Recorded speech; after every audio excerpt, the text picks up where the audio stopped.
Listo, mis hermanos. En esta clase llegamos a la conclusión del canon del Antiguo Testamento en el libro de Crónicas. Libro de Crónicas. Antes de entrar en... Está apagado el micrófono, pastor. No, gracias. Antes de empezar, quiero señalar algunos detalles. La Biblia es unida, ¿cierto? Unida entre sus partes. Y hace eso, comunica esa unidad de varias maneras.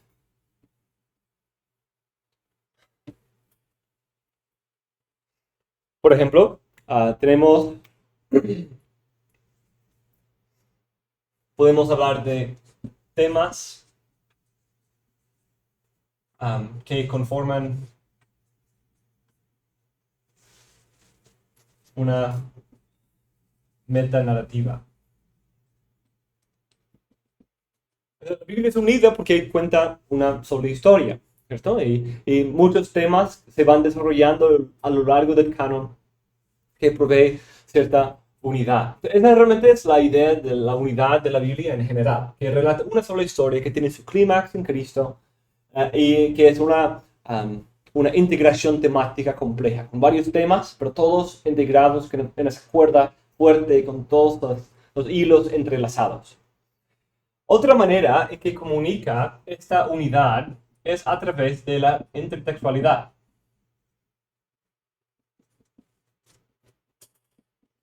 Entonces, tenemos la intertextualidad, en que tenemos textos posteriores que citan y hacen alusión a otros textos anteriores. Algunos de los textos clave que podemos ver a lo largo del canon son como la idea, el lenguaje de la multiplicación y la bendición de Abraham, que Dios va a bendecir su simiente de todas las naciones y van a ser tan numerosos como las estrellas o como la arena. Ese lenguaje se repite mucho. Empieza en Génesis 1:28 de bendecir, multiplicarse, y esa idea se conecta a lo largo del canon.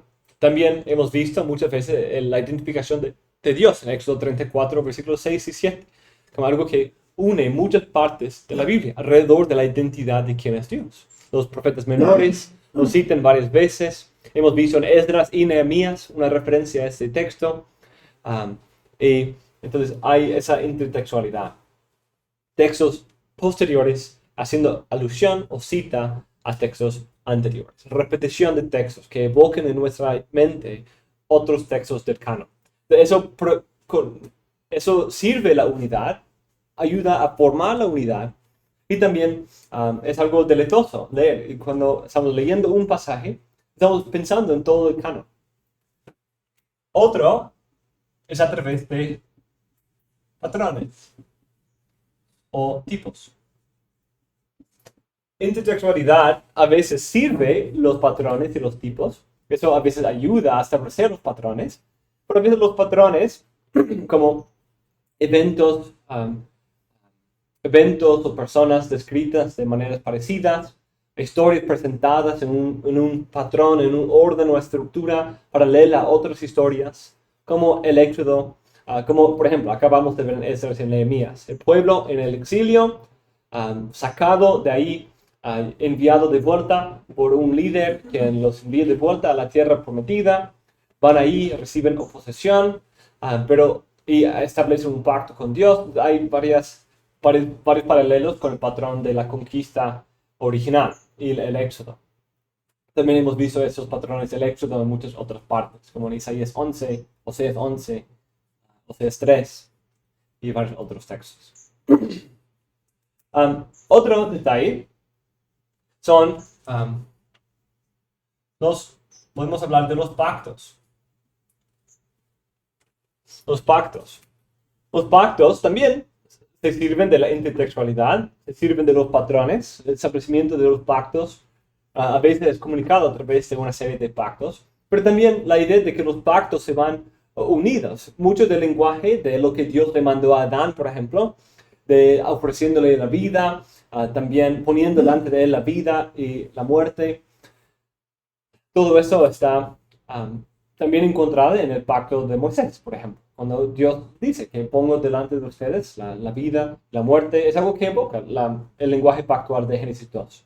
También el lenguaje de la bendición, de multiplicarse, llenar la tierra, es también el lenguaje usado de la bendición dada a Abraham, luego en Noé, también en Israel se repite la imagen del don del Edén, que debe ser extendido, es también la misma imagen en Israel. Entonces los pactos sucesivos en la historia van tomando partes anteriores, uniéndolos y desarrollándolos a lo largo de la historia.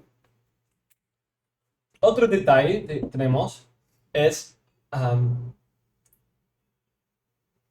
recordatorios, podemos decir.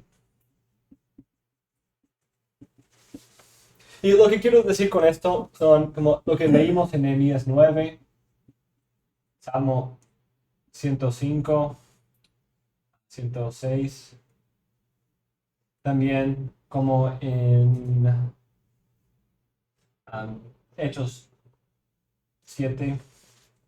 Hay varios otros textos así también, pero esos textos donde el autor o quizás en un discurso, una oración, alguna forma en el contexto del libro, resume, da un recordatorio de todo lo que Dios ha hecho en el pasado.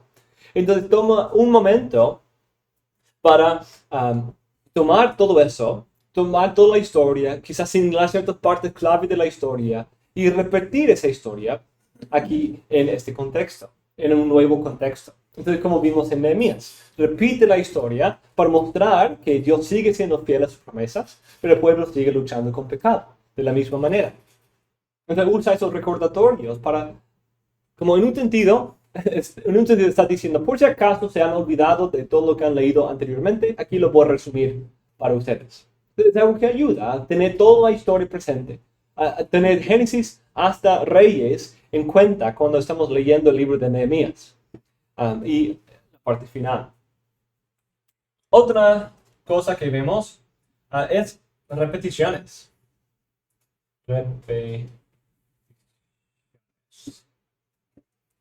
Repeticiones. Por ejemplo, tenemos repeticiones de textos, de historias. No simplemente es el recordatorios resumidos, pero a veces la misma historia repetida 2 veces. A veces igual, a veces de otra manera, quizás en otra perspectiva, con un lenguaje un poco diferente. Pero vemos ese de repeticiones en, por ejemplo, Isaías 2 y Miqueas 4, el mismo texto repetido 2 veces que provee cierta unidad que nos recuerda. Isaías y Miqueas están conectados, parte de la misma historia de la revelación divina, sirviendo al mismo Señor, prometiendo la misma esperanza del reino glorioso mesiánico final. También en el Pentateuco hay muchas repeticiones, que no son meramente patrones, porque patrones es el mismo patrón, el mismo molde, pero otra persona, otro contexto. Pero repeticiones es la misma historia contada de nuevo. La misma historia contada de nuevo. Entonces, por ejemplo, tenemos el libro de Crónicas. Es cuando llegamos al final del canon, Crónicas realmente no presenta mucho conocimiento nuevo. Las genealogías, todo lo que hace, en un sentido, simplemente repite la historia que hemos visto en Samuel y en Reyes. Eso nos ayuda a ver la repetición y nos hace meditar. ¿Por qué repetir esa historia 2 veces? ¿Por qué Dios decidió incluir la historia de David 2 veces? ¿Por qué incluir la historia de Salomón 2 veces? ¿Por qué repetir esa historia 2 veces? O en el Pentateuco, ¿por qué repetir esas leyes 2 veces? ¿Por qué repetir esas instrucciones 2 veces? ¿Por qué tenemos 2 pactos en Sinaí y luego en Deuteronomio? ¿Por qué hay tanta repetición? Pues nos invita a meditar, nos ayuda a recordar y también provee parte de la unidad de esas secciones canónicas y del canon completo. También a veces hay una unidad estructural también. Estructural que puede usar algunas de esas repeticiones o patrones o intertextualidad para proveer cierta conexión estructural, como acabamos de ver en Daniel, Esdras y Nehemías, y ahora en Crónicas. ¿Qué texto une estructuralmente esos tres libros? Es Ciro, ¿cierto? Desde aquí tenemos Ciro en Ciro capítulo 9. Esdras empieza capítulo 1 con Ciro y aquí termina con Ciro. Entonces, Ciro, la intertextualidad, el uso de la repetición, ¿cierto? La repetición e intertextualidad conectándonos con la historia de Jeremías, intertextualidad. La repetición del decreto nos ayuda a conectar en una forma estructural estos últimos tres libros del canon. Y también notamos que esto también va conectado con el final de los profetas. Con Zacarías, pues Ageo, Zacarías y Malaquías. También se conecta con toda esta sección debido a la misma referencia a Ciro, la misma referencia al mismo, el mismo contexto de Jeremías y también la repetición de ellos aquí. Entonces, esas conexiones nos ayudan a ver, mira, quizás no es la unidad. Entonces, un paso atrás. A veces cuando pensamos en la unidad de la Biblia, queremos ver como una manera clara en que un libro conecta con el próximo libro. Ese libro se conecta con el próximo libro. Ese libro se conecta con el próximo libro. Pero realmente todo está entrelazado. Aquí hay algunas conexiones. Esos se conectan con esta parte. Aquí son conexiones. Aquí son sus propias conexiones en medio. Y cada parte está interconectada entre sí. Tiene sus lazos con otras partes. Entonces no es simplemente algo sucesivo, de un libro al próximo, sino cada libro está conectado con los que están a su alrededor, ellos se conectan con otros, esos libros se conectan con otros, y provee una manera en que todos están conectados entre sí, en una manera muy íntima.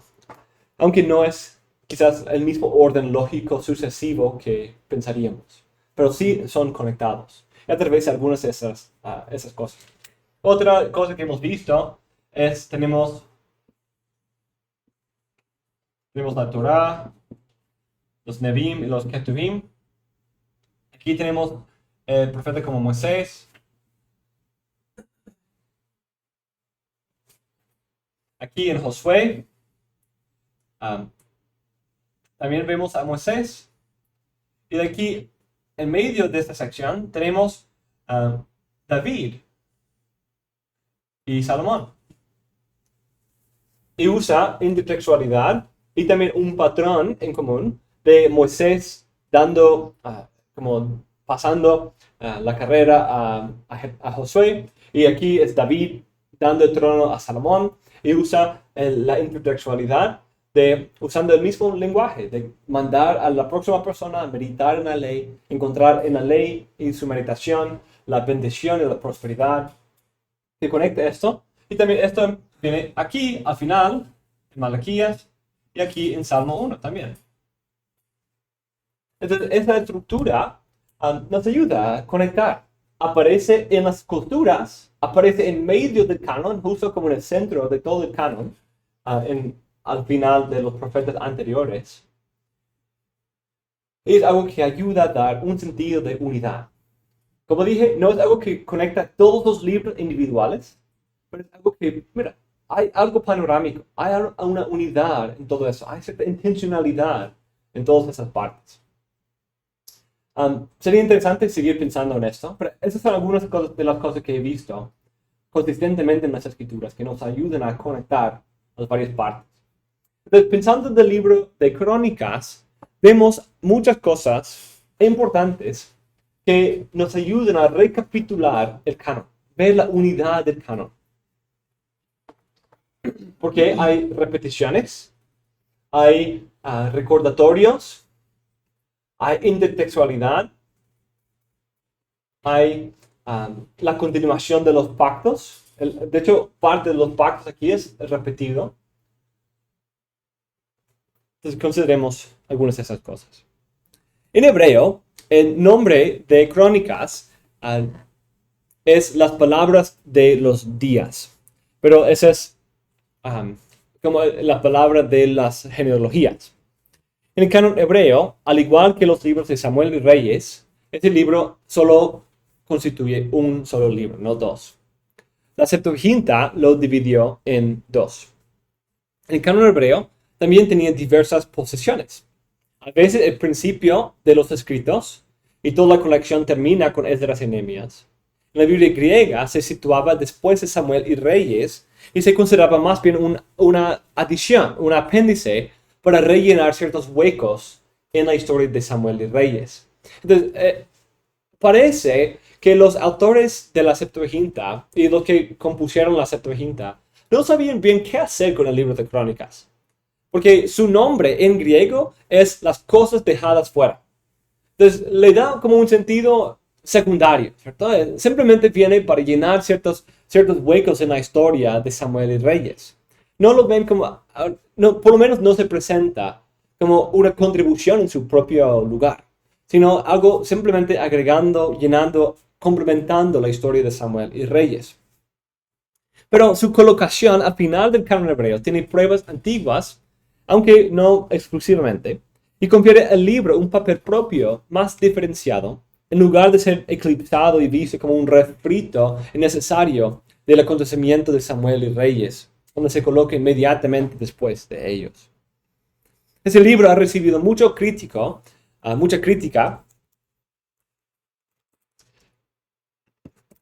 por no acordar perfectamente con los otros libros históricos. Algunos detalles, sobre todo los números, que son diferentes. También hay mucha parte de la historia de Samuel o Reyes que no se incluyen en el libro de Crónicas, y algunos son muy importantes. Dicen que solo fue un libro de propaganda para demostrar la superioridad del judaísmo a las otras religiones del siglo IV. Parte de la explicación de los números es debido a que en hebreo había dos formas de escribir los números. Había una forma usando las letras como números, porque el sistema de numerales viene de los árabes, entonces viene a nosotros mucho posterior, mucho después del tiempo del Antiguo y Nuevo Testamento. Los romanos tenían su sistema que todos conocemos de los I, las X, los B, los L, C, D, M, todo lo demás. Entonces tenemos eso, pero realmente usando un sistema de numerales como nosotros tenemos, viene mucho después. Entonces en el tiempo de los griegos y los hebreos usaban el alfabeto como también un sistema de números. Entonces alfa, por ejemplo, en griego es 1 también, beta 2. Entonces va hasta 10 y de ahí cuenta 10, 20, 30, hasta como 300 por ahí. Entonces en hebreo había ese sistema, pero también uno podía escribir los números. En vez de decir 110, 1, 1, 0, escribir 110, todo el número. Entonces debido a eso, es posible que en cierto momento había problemas de transmisión.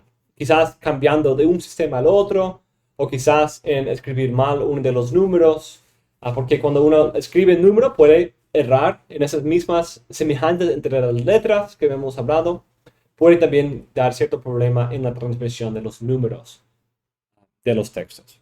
Pero podemos decir que probablemente entre las opciones, entre Samuel o Crónicas, tenemos el número original. Solo a veces es un poco difícil discernir cuál es. Hay unos problemas con todo esto. Primero, no parece que su meta sea solo propaganda o torcer la historia para caber en sus propios propósitos. Y no es posible que sea del siglo IV. Según la tradición judía, Esdras escribió la genealogía de Crónicas hasta él, hasta su tiempo. Esta opinión es muy posible, pero no podemos determinarlo sin duda. La historia de Esdras y Nehemías es muy conectada con la historia del libro de Crónicas, incluso estructuralmente. Según algunos eruditos, estos libros originalmente fueron un solo libro. Parece que tiene un énfasis semejante en el templo y la adoración del pueblo de Dios. Y el libro de Esdras comienza donde Crónicas termina. Por esto, muchos cánones Crónicas vienen antes de esas Nehemías y el posterior es una continuación de esa historia. Pero también hay muchos argumentos en contra de esa posición. Por ejemplo, no hay evidencia textual de que fueran un solo libro. Esdras, Nehemías y Crónicas juntas. La Septuaginta del siglo III ya lo sostiene como dos libros diferentes, pero en el orden Esdras, Nehemías y Crónicas también. Y esto fue solo 150 años después de su composición. Entonces parece, ¿sí? ¿Saben que Normalmente se supone que es debido a qué tan largo era y por la dificultad de caber todo el libro en un solo rollo, la necesidad de dividirlo en dos rollos distintos. Normalmente esa es la explicación que se da. Porque si uno los toma juntos, esos 3 libros son los libros más largos de toda la Biblia. En nuestra posesión hoy, Salmos es el más largo, ¿cierto? Pero cuando uno agrega todos esos 2 libros juntos, ya compiten muy bien con el libro de Salmos y son muy, muy largos.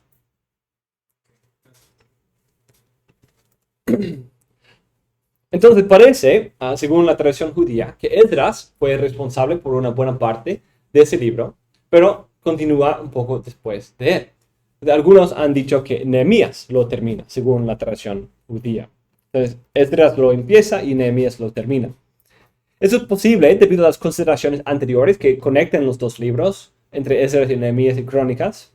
Y también en Esdras y Nehemías encontramos un enfoque en la genealogía y las listas, como también en el libro de Crónicas, que empieza con 9 capítulos de cronología. Y el hecho de que comienza donde termina Crónicas y lo continúa hasta el 432, también es algo muy interesante, que puede indicar que por lo menos uno de los 2 autores conocía al otro y quizás quería conectar. Incluso lo presenta en términos casi iguales. Entonces, esa repetición nos dice que quizás Esdras y Nehemías, su autor, conoció a Crónicas, o quizás Crónicas conoció la historia de Esdras y Nehemías, o quizás son del mismo autor. Podemos decir que se terminó alrededor del tiempo de Nehemías, un poco después.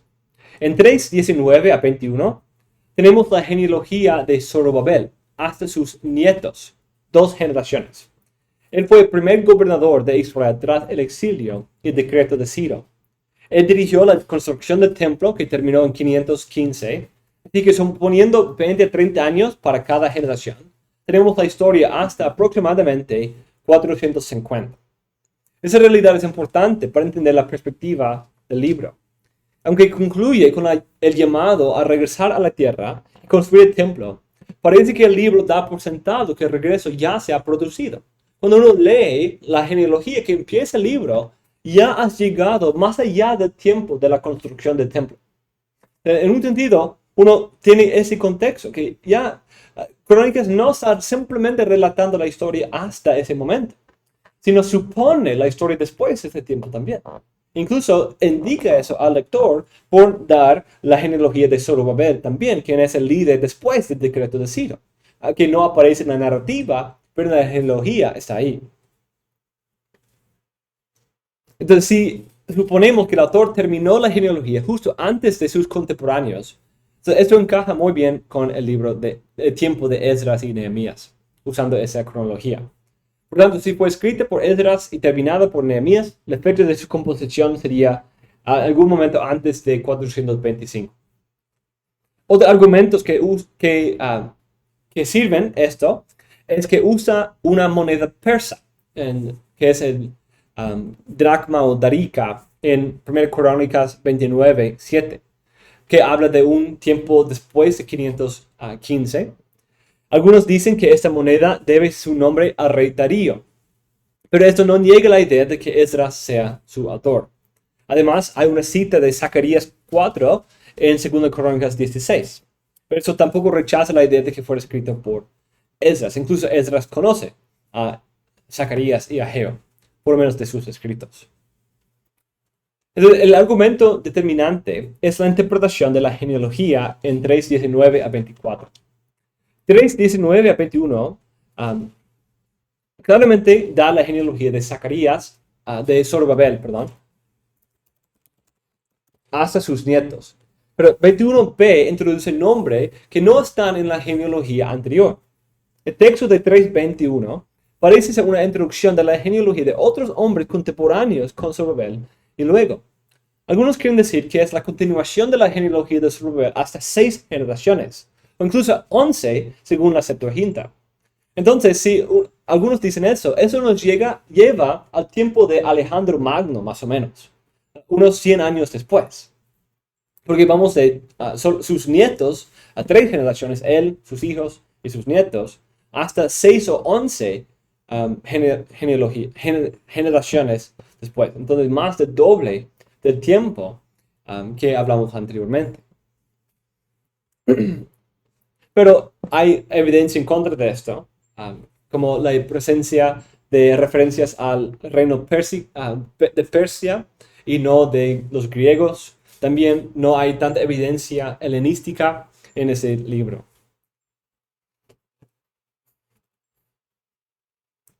Entonces, nuestra opinión es que Crónicas fue terminado en la parte media del siglo V, 450 hasta 425 más o menos. Aunque no podemos decir definitivamente que el autor fue Esdras, pero siendo editado en su tiempo, no podemos negar que tuvo alguna influencia en la obra. Al fijar la fecha de ese libro al final del proceso canónico, es interesante que su historia termine con el decreto de Ciro y no con la vida de Esdras y Nehemías. Entonces, en un sentido, si este libro fue uno de los últimos libros para ser compuestos en el canon, quizás el último, ¿por qué no termina con Esdras y Nehemías? ¿Y por qué termina con Ciro? ¿Por qué dejar la historia ahí? Si ya conocemos sobre Babel y lo que él hizo, ¿por qué dejar? Es algo obviamente intencional terminar el libro en Ciro. Parece conocer esa historia, pero intencionadamente termina con Ciro con un propósito en cuenta, como dice Greg Boswell. Dado que Crónicas se escribió mucho después de la reconstrucción del templo, cerca de 400 a.C., es decir, después de la época de Esdras y Nehemías, mientras que Esdras y Nehemías describen el regreso físico del exilio, Crónicas se enfrenta al misterio de que, a pesar de ese regreso, Israel sigue teológicamente en el exilio, en vísperas del regreso definitivo. El cronista busca un retorno más definitivo, con el resultado de que el canon hebreo termina con una nota escatológica. Además, Daniel 9 reinterpreta la profecía de Jeremías de un retorno después de 70 años, en términos de las 70 semanas de años mucho más prolongadas. De modo que el cumplimiento de la profecía de Jeremías se proyecta más allá del mundano retorno del cautiverio babilónico en los años posteriores al 586. Entonces, en un sentido, según Daniel 9, estamos esperando algo futuro, algo más allá de ese regreso en Jeremías. Incluso parece que Crónicas conoce Daniel porque hace la misma referencia a Levítico 26 y los años de reposo que usa Daniel para dar esa profecía. Entonces, usando esa referencia, es posible que está dando la historia en términos de Daniel, esperando la venida del Mesías príncipe, el cumplimiento del pacto davídico, como el libro de Crónicas relata. Cuando empezamos este libro, es obvio que está componiendo y juntando fuentes diferentes. Eso no es solo por la naturaleza de una obra que habla de una historia tan larga, pero también por su propia afirmación del uso de fuentes. Las fuentes más usadas son los 2 libros canónicos, Reyes y Samuel, que parecen ser usados en varios momentos. También habla del registro histórico del rey David, de los anales o las crónicas de los reyes, que a veces pueden ser parte de los libros canónicos o quizás otros libros. También tenemos el libro de Natán, el de Gad, la profecía de Semaías, Ido el vidente, los eventos de Semaías e Ido, las lamentaciones de Jeremías y el libro de Isaías también se cita en 2 Crónicas 26. Entonces, en un sentido, el libro de Crónicas relata la misma historia, pero también usa intertextualidad y referencia a esas fuentes para reunir toda la historia del canon. Podemos reconocer el uso de esas fuentes que no tenemos hoy, pero nuestro centro de interpretación debería ser la forma canónica de este libro. De muchos ven, mira, es un libro compuesto de fuentes, entonces nuestra meta en la interpretación es discernir qué viene de qué fuente. Esta parte viene de Reyes, esta parte viene de tal libro de tal profeta. Aunque eso es interesante, y notar sobre todo las conexiones canónicas con los libros que conocemos es importante. Pero la parte clave es cómo el libro lo está componiendo, cómo el libro nos muestra esa historia. El libro es muy interesante y por muchos descuidado porque empieza también un poco aburrido. Empieza con 9 capítulos de cronologías. Cronologías que empiezan con Adán, dan un énfasis en Judá y en Leví, y terminan con el reino de David. De ahí tenemos Primer Crónicas, que habla del reinado de David en 10 a 29.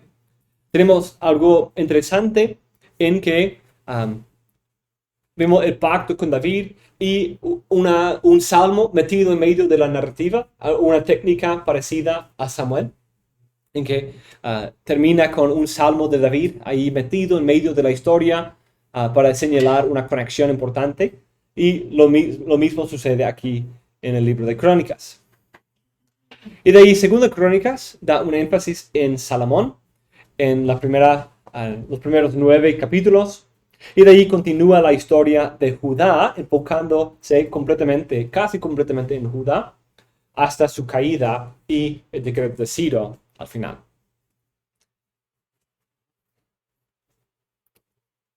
Entonces, cuando consideramos esos 3 libros canónicos, Crónicas, que resume Samuel y Reyes, y esos 2 libros, hay un pequeño problema cuando tratamos de armonizar los libros. Y como en cuanto a los evangelios, tenemos lo que se llama el problema sinóptico del Antiguo Testamento. Muchos tienen problemas con la historia de Crónicas porque parece ser una historia revisada. Hay muchas partes importantes que no se incluyen. El reino del norte casi no existe en el libro. Entonces, obviamente representa un enfoque en el sur, en el pacto davídico, en el reino de los hijos de David, la dinastía de David. Y también hay algunas cosas omitidas en Samuel. Pero hay muchos problemas en ver el libro de Crónicas como un cambio, una corrección de Samuel y Reyes. Samuel y Reyes ya habían existido en la historia de Israel por un buen tiempo.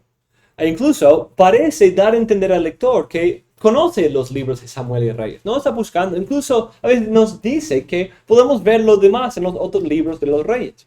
Entonces no está tratando de negar o cambiar la historia, sino presupone la historia anterior.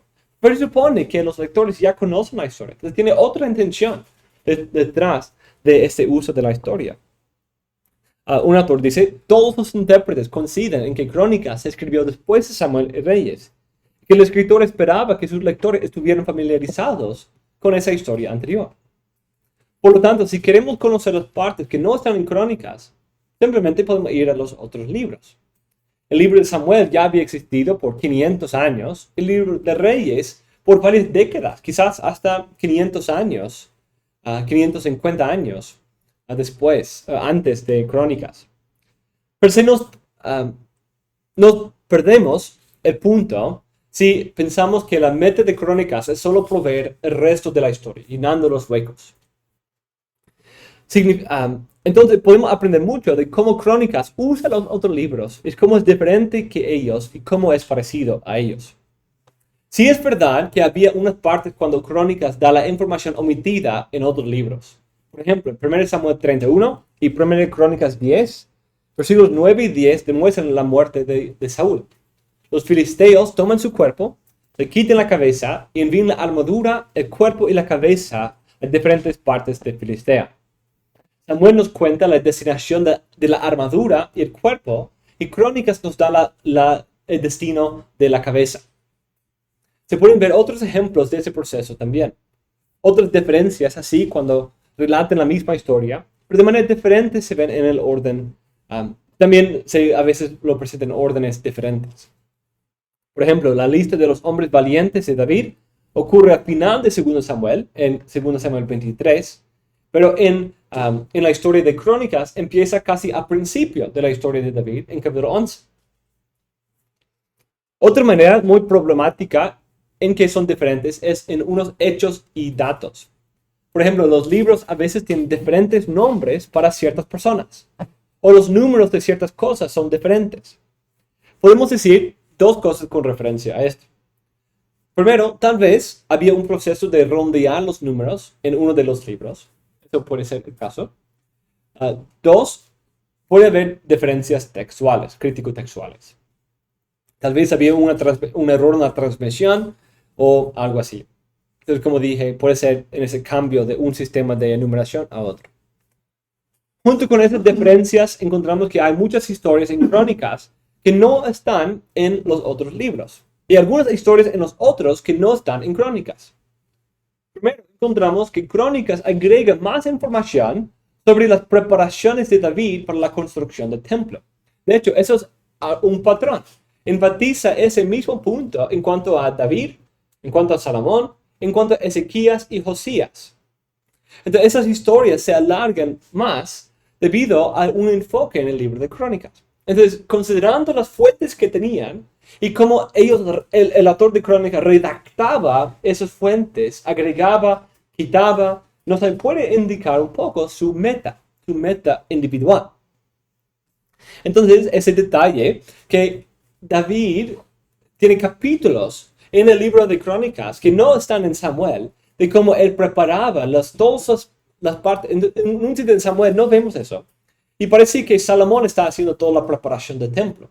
Pero cuando leemos Crónicas, Salomón simplemente está usando los materiales. Casi todos los materiales vienen de lo que David mismo había hecho. David los había guardado, los había comprado, los había tomado de sus despojos. David mismo lo había hecho. También vemos a David como un organizador de la adoración. Él organiza a los levitas, organiza la parte de la música y muchos otros detalles en la adoración del templo.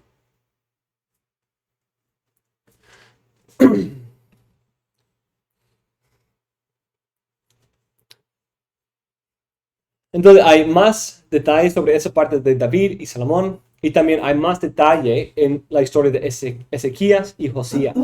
Ezequías recibe 32 versículos más que en Reyes y Josías 10 versículos más. Segundo, hay partes en Crónicas que son omitidas. Por ejemplo, el reinado de Saúl es resumido en un solo capítulo.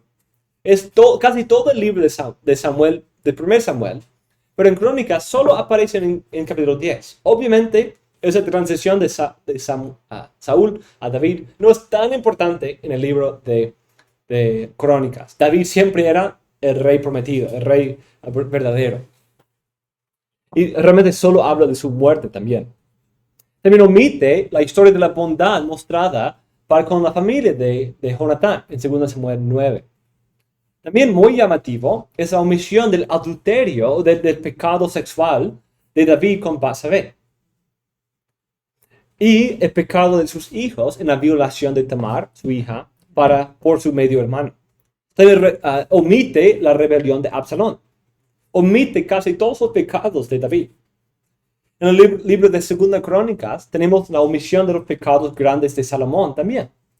No menciona tanto los detalles de sus pecados. También tenemos la omisión de muchos detalles sobre el reino del norte, mientras Reyes parece enfocarse más en el norte. Hasta 2 Reyes 17, cuando ya es llevado en exilio. No menciona mucho a Jeroboam el primero, quien fue el primer rey de Israel. No hay mucha atención prestada al ministerio de los profetas del norte, como Elías y Eliseo, que son muy prominentes en ese tiempo. Parece que Crónicas solo menciona a Israel cuando es necesario, como en su pacto, en la alianza que Josafat y Acab hicieron, o las guerras que hubieron entre los dos, como en esa guerra sirio-efraimita, cuando Efraín y Siria se juntaron contra Judá, que llevó a la destrucción por Asiria.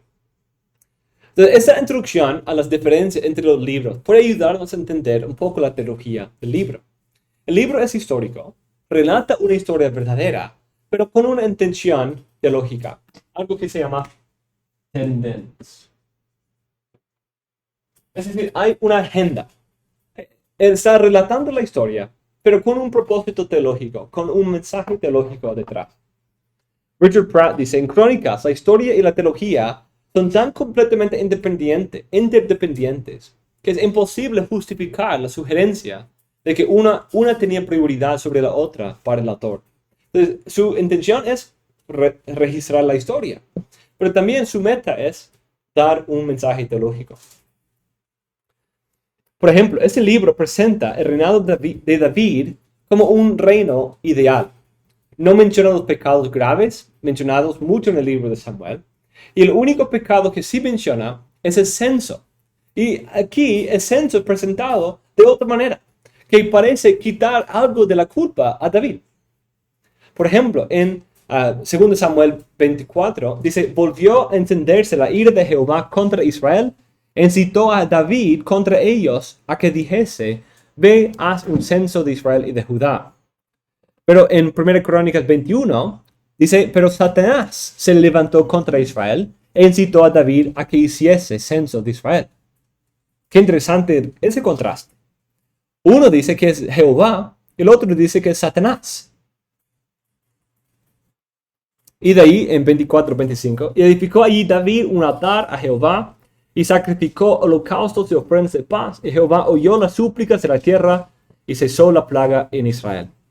Y en 1 Crónicas 21 dice, y edificó allí David un altar a Jehová en el que ofreció holocaustos y ofrendas de paz, e invocó a Jehová, a quien le respondió por fuego desde los cielos en el altar del holocausto. Entonces Jehová habló al ángel y éste volvió su espada a la vaina. Viendo David que Jehová le había oído en la era de Ornán el Jebuseo, ofreció sacrificios ahí. El tabernáculo de Jehová que Moisés había hecho en el desierto y el altar del holocausto estaban entonces en el lugar alto de Gabón, pero David no pudo ir allá a consultar a Dios porque estaba atemorizado a causa de la espada del ángel de Jehová. Entonces da mucho más detalle acerca de este evento y habla de la compra de este tiempo, lo conecta con Moría, también lo conecta con el templo y muchos otros detalles muy interesantes. Incluso habla de cómo Dios responde con fuego desde el cielo para recibir esas ofrendas. Y no menciona eso en 2 Samuel. Este pasaje es muy interesante. En Crónicas se presenta como una tentación de Satanás, la misma figura que se levantó contra Job anteriormente en los escritos, o contra el representante sacerdotal de Israel en Zacarías 3. Y en Samuel es el resultado de la ira de Dios contra Israel. Y Samuel nos da solo una breve conclusión de esta historia, mientras que Crónicas nos dice que Dios responde con fuego en una afirmación de la aceptación de los sacrificios. Y también tenemos la explicación de por qué hizo un altar para hacer un sacrificio fuera del tabernáculo. En un sentido, justificando a David en esa presentación de él como un nuevo patriarca. Por presentar a David como un rey ideal, y también Salomón de esa misma manera, se llama un complemento literario. Hemos visto ese tipo de estructura y técnica en el libro de Josué también. Josué es un profeta como Moisés, pero es un complemento literario en que acompaña la realidad de la promesa del profeta como Moisés y demuestra lo glorioso que es ser un profeta como Moisés, pero no es el cumplimiento del profeta como Moisés. Entonces la idea es si el profeta como Moisés es como Josué, pero Josué ni es el cumplimiento completo de eso, ¿cuánto mejor debe ser el verdadero profeta como Moisés? Y lo mismo sucede con Saúl y David. Saúl es un rey quien conquista enemigos, quien reina, quien es hermoso y todo lo demás, pero por sus pecados demuestra que no es el verdadero rey prometido. Entonces provee un contraste con David que hace que David se resalta aún más, aunque con muchos pecados, pero nunca llega a ser tan mal como Saúl. Y de ahí vemos a Salomón. Salomón en Reyes es el cumplimiento de las promesas conforme a Josué, en paralelo a Josué. Pero no es el rey, porque es obvio a lo largo de la historia de sus pecados que no es el rey prometido. Entonces, sí, el reino de Salomón es tan glorioso, pero no es el cumplimiento final, cuánto mejor debe ser el cumplimiento final. Y aquí Crónicas usa a David y Salomón de la misma manera, esperando al hijo de David, esperando la promesa del pacto de David, como hemos visto a lo largo de los escritos, poniendo ese enfoque en David en todas las partes. Si estamos esperando eso, y recordamos que David y Salomón fueron tan gloriosos y los presentan de una manera tan preciosa, pero todavía no, ellos no son el cumplimiento verdadero. ¿Cuánto mejor debe ser entonces cuando sí viene? El reino de David en el libro de Crónicas es más parecido al reino de Mesías que su presentación en el libro de Samuel. Michael Shepard dice, su presentación del reino de Judá ideal está de acuerdo con la esperanza mesiánica de Pentateuco, los profetas y los salmos. El autor de Crónicas nos ofrece los eventos más destacados de David, Salomón y Judá para pintar un retrato del reino futuro conforme al patrón de los momentos más gloriosos de Israel. Esas son mis palabras, perdón. Por esto, el libro de Crónicas es escritura para cada generación de fe, animando a los lectores que tengan muchas ganas de la venida de ese ideal mesiánico. Eso es parecido a la presentación de Salomón y su reinado también. Junto con esa idea de la gloria del reino de los reyes justos de Judá, una parte destacada en cada rey justo es su relación al templo. Tenemos una sección extensa de las preparaciones de David para el templo, aunque no pudo construirlo en 1 Crónicas 22 a 29. También de los 9 capítulos sobre el reinado de Salomón, 6 se tratan de la construcción y dedicación del templo. Ese es el momento más importante de todo el reino de Salomón. 1 y 8 a 9 sirven como una inclusión. Las dos secciones se tratan de la gloria de Salomón, sus riquezas y su sabiduría. Entonces, 2 a 7 se enfoca en el templo y de ahí alrededor de eso, en la inclusión, es el enfoque en su gloria y su sabiduría. En ese sentido, Crónicas se asemeja a la crónica de los mejores momentos de los reyes de Judá y sirve para infundir esperanza en el reino mucho más glorioso que vendrá con el hijo de David prometido en su pacto. Vimos el enfoque en las dos cosas, en el rey prometido y en el servicio de los levitas. Hay una conexión interesante entre los levitas, el sacerdocio y la vida del templo y la promesa del hijo prometido a David. Pero solo voy a mostrar eso más en el libro. Pero qué interesante esa idea de la conexión entre los reyes y su servicio al templo. En un sentido sobre los levitas. Debido a algunos detalles interesantes en 1 Samuel 2 que conecta dos cosas. Tenemos a Elí rechazado y otro puesto en su lugar, Samuel.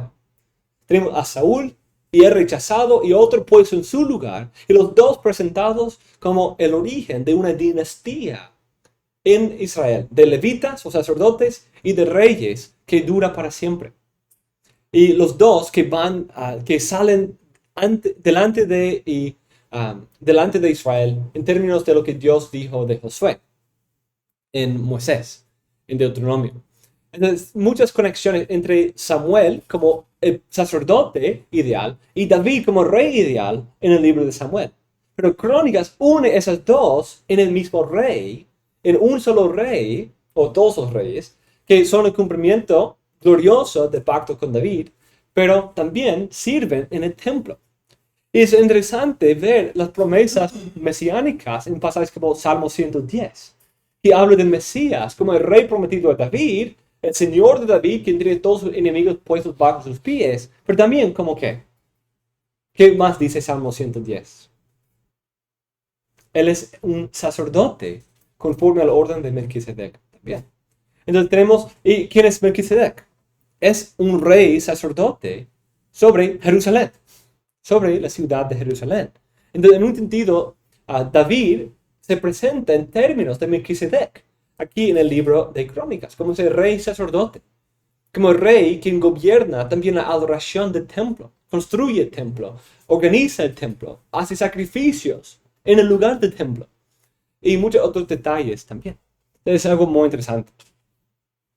Segunda Crónicas 11, 14 y 16, muestra que después de la división de todos los levitas justos, se fueron de Israel al norte para servir a Dios en Judá.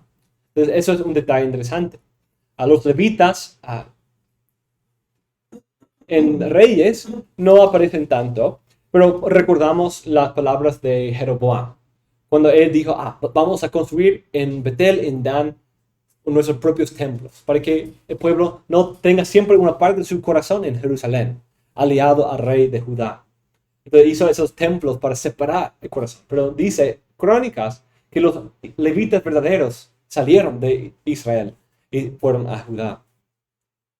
Eso puede ver en la generalización muy llamativa en 2 Crónicas 10:9. Dice, así se apartó Israel de la casa de David hasta hoy. Entonces, a través de esa separación, a través de la construcción de los tabernáculos falsos, a través de la separación de los levitas, Israel se iba apartando de su conexión con David.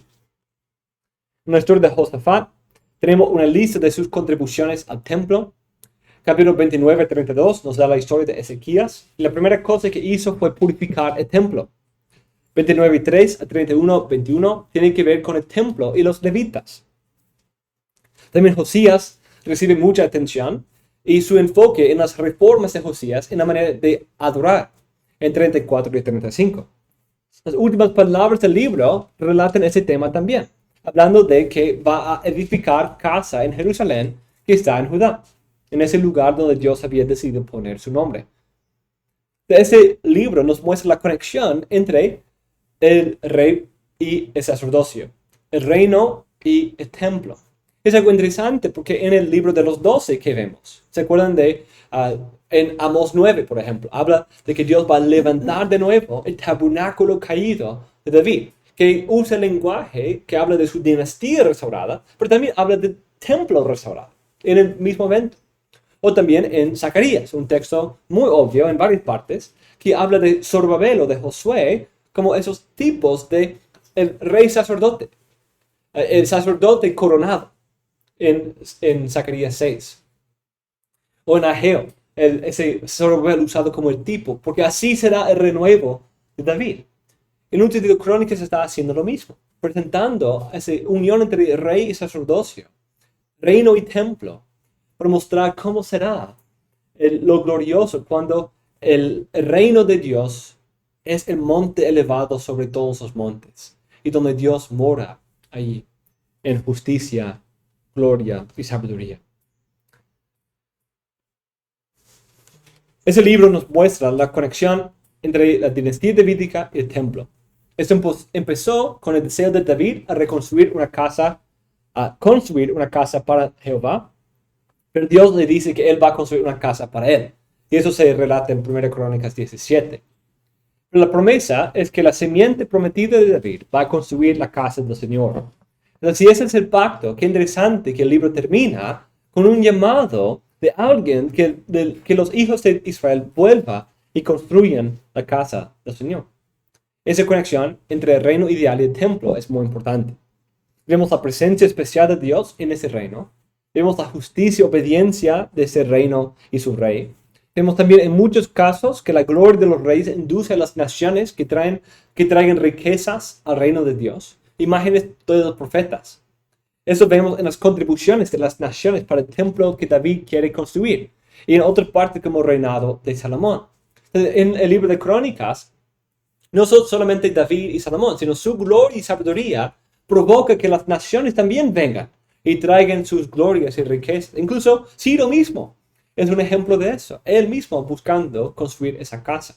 Entonces, él se presenta como un gentil, como las glorias de las naciones, yendo a llenar el templo, como Isaías había prometido, como en Miqueas 4 y Isaías 2 y otros textos.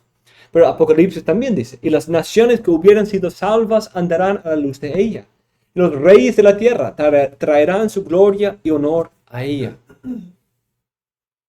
Y llevarán la gloria y la honra de las naciones a ella. Vemos la importancia del templo en medio de su pueblo y el linaje de David para el establecimiento del reino de Dios. Vemos estos temas aún en la organización de la genealogía. La genealogía empieza donde la historia de redención empieza en Adán. y sigue la simiente hasta los nietos de Zorobabel, después del exilio. Como Dempster dice, el tema mesiánico también alcanza su clímax en el último libro del canon. La genealogía de 10 capítulos son la que comienza Crónicas, culmina en David. Si esto no refleja una esperanza mesiánica, entonces nada lo hace. Esos nombres importantes son un recordatorio de los eventos asociados con su nombre. Entonces, cuando leemos Adán, hay que pensar en Génesis 1 a 3. Es como una guía por el canon. Adán. Entonces, pensamos de la historia de Adán. Cuando leemos Noé, pensamos en Génesis 6 a 9. O cuando leemos los nombres de Génesis 5, pensamos en Génesis 5. Cuando leemos los patriarcas, debemos pensar en el resto del libro de Génesis y las promesas que ellos recibieron. Sus nombres son tan conectados con las promesas y eventos de Dios que ni se pueden separar. Cuando escuchamos Abraham, pensamos de pacto, de promesa, de bendición y de su simiente.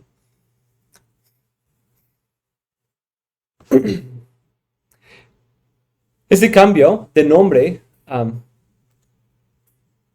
otro ejemplo de eso es cuando habla de Abraham y de ahí dice, eso es decir, Abraham. Abraham. Entonces cuando hace eso, nos hace pensar del pacto y la promesa conectada con ese cambio de nombre. Ese cambio de nombre fue una señal de la promesa que Dios le había dado. Podemos ver esto también en el significado de los muchos nombres.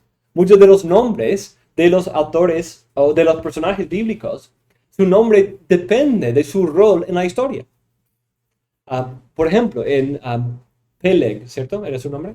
Que vino en el tiempo de la división de la tierra, en la Torre de Babel.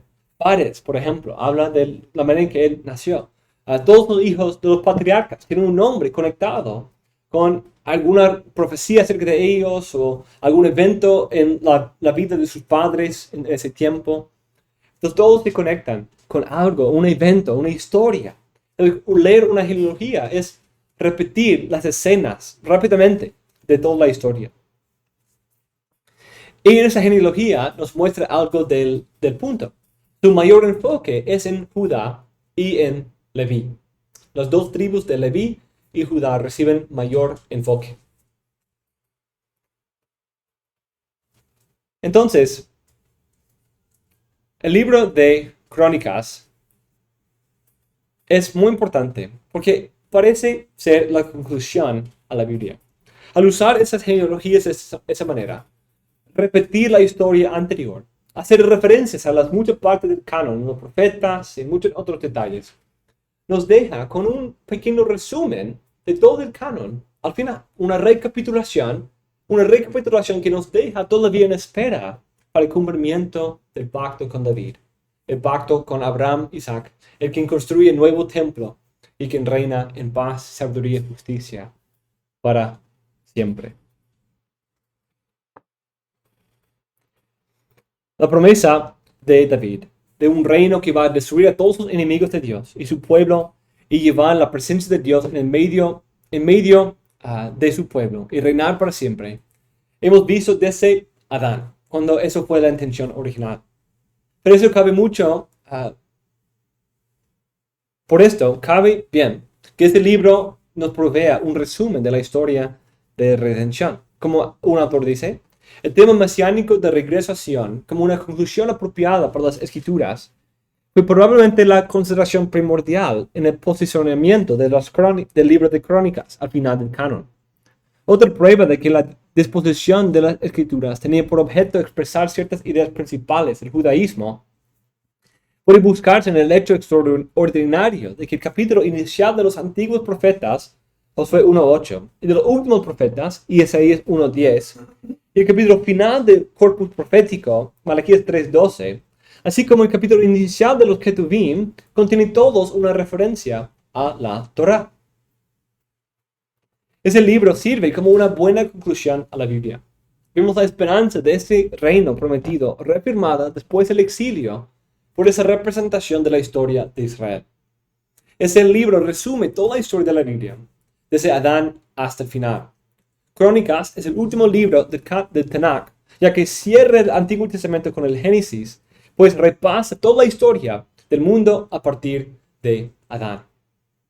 Al concluir el conjunto, también lo recapitula ante nuestros ojos al reflexionar sobre la fidelidad y las obligaciones de Dios reveladas a lo largo de toda la Biblia. Pero nos deja con la esperanza de futuro cumplimiento de todas esas promesas. Pero ¿qué es lo que más nos llama la atención como punto central de esta esperanza y promesa? La afirmación más clara de ese pacto y promesa con el pueblo de Dios es el pacto davídico. El pacto davídico es la máxima expresión del pacto abrámico que tenemos. Y viene a ser el cumplimiento del pacto mosaico y de sus bendiciones prometidas. En un sentido, David mismo toma y une todas las partes anteriores de los pactos y promesas de Dios. Y los une en una sola figura, en un solo hijo. El hijo prometido a David.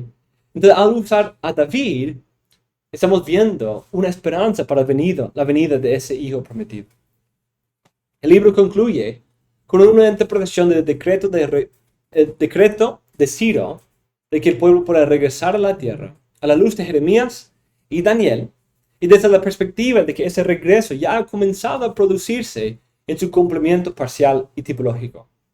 Pero como dejan claro Daniel, Esdras y Nehemías, incluso Zacarías, ese retorno es solo parcial. El pueblo continuará en el exilio, en la esclavitud de pecado, y bajo la opresión de sus enemigos, hasta que el divino Hijo de David suba a Jerusalén para restaurar la casa de David y la casa de Dios. Como dice Goswell, más bien las palabras finales de Crónicas, que suba a reconstruir el templo, reiteran la esperanza profética de retorno del pueblo de Dios dentro del reino consumado de Dios, anticipando por el templo reconstruido como meta final de los propósitos de Dios en la historia.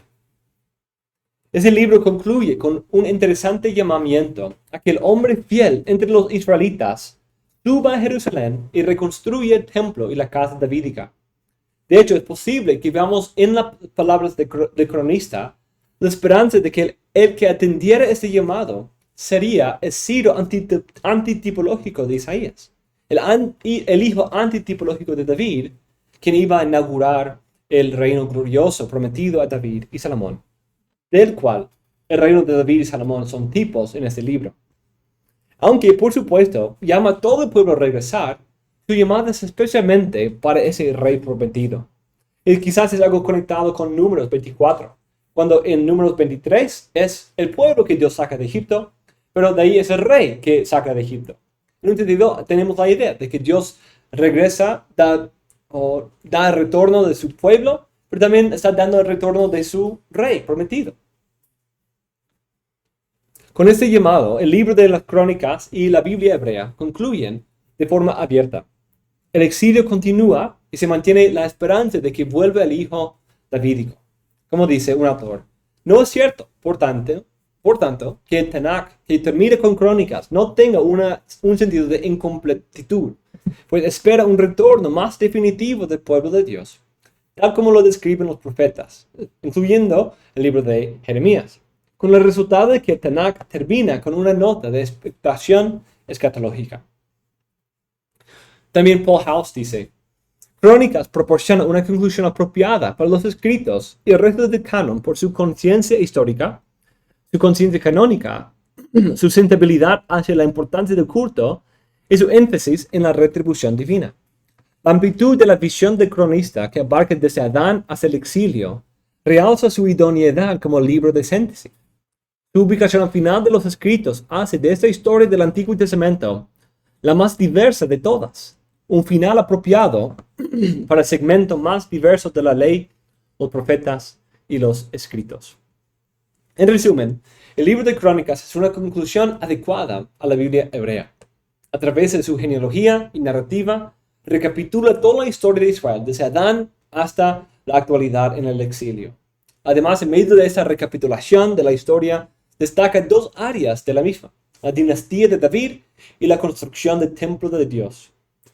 Pero esto se unifica en la figura única de ese hijo de David quien construye el templo. Por esa razón, el libro concluye con una comprensión mesiánica del decreto de Ciro y un grito en nombre del autor y de los lectores de que el Mesías vendría finalmente a traer las promesas del retorno del exilio, la liberación de la opresión, el reino eterno de Dios y construir el lugar de la presencia de Dios entre su pueblo.